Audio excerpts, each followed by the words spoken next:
Hello and welcome to this video. Today I'm going to guide you through a step-by-step tutorial on how to integrate Outgrow with MailerLite.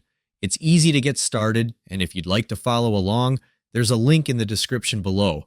You can use it to sign up for a free trial or quickly log into your account. First, go on Integrations option. Now scroll down and click here. Now go on to the Zapier. Then click on Try It option. Then click here. Now click on Add Step option. Then search here Shopify. Just click on Shopify. Now come back to the MailerLite setup, fill the trigger event option, then log into your MailerLite account. Now complete the test step, then come on to the Shopify setup, fill the action event option. Now log in your Shopify account, then complete the configure option. Now complete the test option, click the continue, then just click on publish, and you're done. I'm offering a free email list building course in the description below, where you can learn how my team and I generate $3,493 in commissions while growing our email list.